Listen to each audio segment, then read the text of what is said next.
Let's take a look at today's lesson. Today we will apply the AC method of factoring, and we will be able to explain how we factor using the AC method. So let's take a look at today's do now. Let's take a look at today's do now. Answer the following. We want to factor and simplify, which is just another way of saying factor the following. So I'm going to let you guys pause the video and we will get back together once you have finished.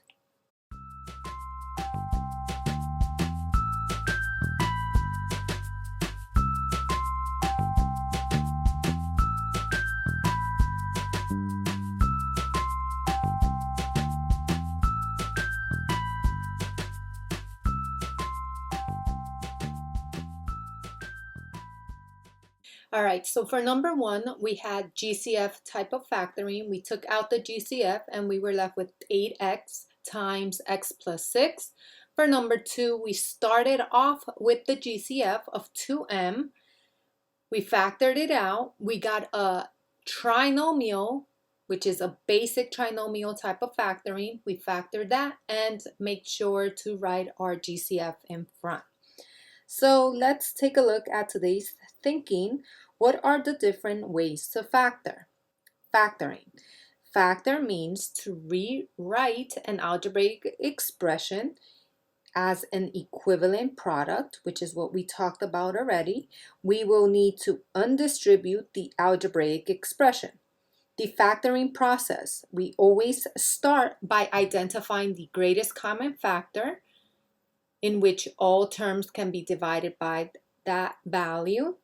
If that is not what we have, we identify if we are dealing with a difference of two perfect squares, or are we dealing with trinomial factoring, basic when a is equal to 1, and trinomial factoring when a is not equal to 1, which is what we are going to be focusing on today. We must always remember to write our expression in standard form. So leading coefficient, highest exponent first. So if we're dealing with a quadratic, x squared would be the first term. So what is AC method? AC method of factoring, or also known as grouping. We are going to be starting off by multiplying the A and the C term.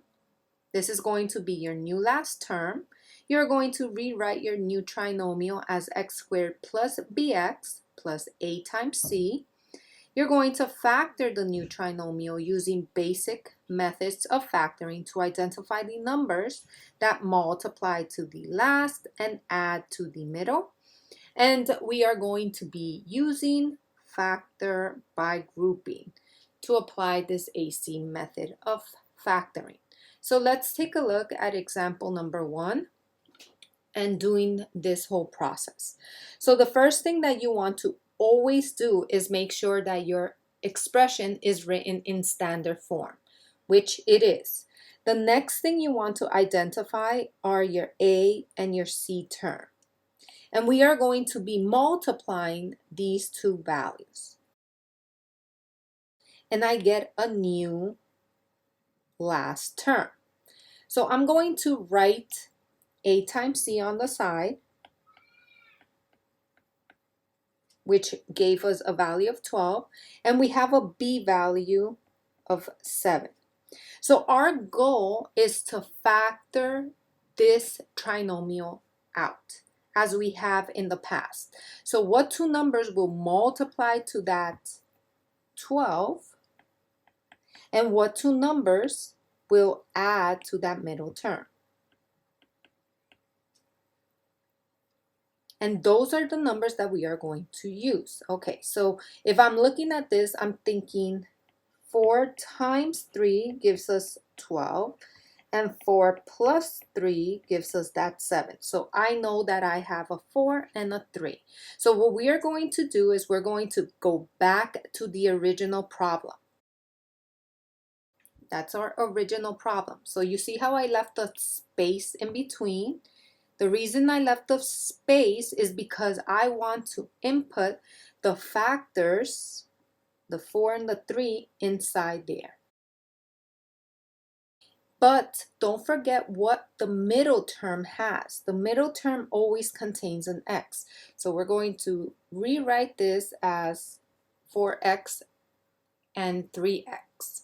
So what are we doing here? We are actually going to be grouping this first piece and grouping this second piece. So we're pretty much just factoring using that first piece, factoring using that back piece. So if I look in front, I see that I can factor out a GCF of 2x. So that's what we are going to do. If I factor that 2x out, I would be left with 3x plus 2. Now in the back piece, can I factor anything out as I did the beginning piece? No, but yes, I can actually factor out a 1. Because if I factor out a 1, nothing happens to that piece there of 3x plus 2. So why did I do this? Because what you want always is that anything inside the parentheses has to be identical, because that is one factor. So what is the other factor? The other factor comes from you looking at what your GCFs are and writing that as one factor. Now, question for us, does order matter? So I'm going to go back to the original problem again, and I'm going to rewrite it. 6x squared and positive 2. Now we put the order inside as 4x and then 3x. What if I reverse the order? Let's see what would happen there. So instead of 4x, what if I wrote positive 3x, positive 4x? Would that make a difference? So if I did this, I would group the first two together, group the second two together. And I am going to factor the beginning piece by taking out a GCF of 3x. And I would factor the back piece by taking out a 2. I would still have the same thing inside the parentheses, which is what I want. What does that tell me? That is one of the factors. The other factor comes from me putting the GCFs together. And you should notice that we end up at the same exact factor. So it could be you splitting it up as the original one that we did, or you can look at it as that second piece. Your goal always is to make sure that whatever's in the parentheses are identical. So let's look at example number 2. For number 2, first thing is this problem written in standard form? Now, for the previous one, I didn't specify this, but you should always be looking for a GCF if you have one. So we don't have one here, so I'm going to do my AC method. So I multiply the A and the C term, I get a new trinomial. So I have A times C is equal to negative 36. My B value is negative 5. My goal is to find two numbers that multiply to negative 36 and add up to a negative 5. So for this one, I'm going to just bring out my calculator. I'm going to go into y equals, input that last term, negative 36, divide that by x, and look at my table. Within my table, I'm looking for two numbers that multiply to a negative 36, which is there, and add up to a negative 5. So I got 4 and negative 9. And I'm going to write these numbers now down.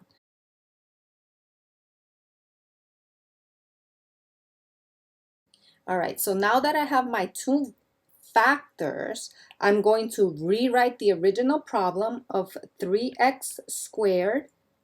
I'm going to leave a space, minus 12. And I am going to input the two factors inside my highlighted piece. All right, so this is what we did, or this is what I did. I'm going to group the beginning two values together, or two terms together, and the back two terms together. And I'm going to factor out a GCF. So for the first piece, I see a GCF of x, and I am left with 3x plus 4. For the back piece, I have to factor out a negative 3. And again, if I did this correctly, my two parentheses should be identical. All right, so now that I have that, I am going to put this together. I have my two GCFs that are going to be one of the factors, and I have the thing that is in the parentheses as my other factor. I will not show the other method because you should get the same exact thing. Let's look at number 3. So for number 3, what we are going to start off doing is making sure that our problem is written in standard form. Now, always, we want to make sure there is no GCF. If there's a GCF, that is the first thing I have to do. So I take out the GCF, which is 2, and I am left with a new trinomial. That new trinomial is what we are going to be doing AC method on. So my A and my C term are negative 72, and my B term is 1. I am going to look at my calculator and find my factors. Negative 72, divide that by x, and look at the table. I am looking to see what two numbers, when I multiply together, also add up to a positive 1. So 9 and negative 8 add up to a positive 1. Those are my factors.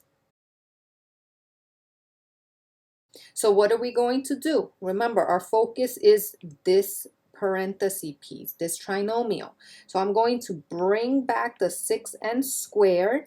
I'm going to leave a blank there, minus 12. I am going to input my two factors. And now I'm going to group it. So I'm going to focus at the beginning two terms and my last two terms. So for that first two terms, I can pull out a 3n. And I get 3n times 2n plus 3. I'm going to look in the back and I am going to take out my GCF, which is a negative 4. So if I take out a negative 4, I'm left with 2n plus 3. Again, if I am doing this correctly, these parentheses should be identical, which they are. So I'm going to put this together. I have my GCFs of 3n minus 4, and I have my binomial of 2n plus 3 as my factor, but we had a GCF from the beginning. So that GCF is going to come in front of everything here. And this would be us factoring completely, factoring using the AC method. Last one here, we are going to be solving by factoring. So first thing that we want to always do is make sure that our problem is written in standard form. We have an exponent of 2 higher power, which means I want this equation to be equal to 0. Why? Because most likely we're going to factor. So now I am identifying, is there GCF? No. Since there's no GCF, what we are going to do is this AC method. So my A and my C term give me a positive 10. My B is a 7. What two numbers multiply to a 10 and add up to a positive 7? So my two factors would be 5 and 2. So what are we going to do? We are going to go back to the original, 2x squared, positive 5, kind of like a fill in the blank piece here. I'm going to fill in my factors of 5x and 2. And I'm going to group these.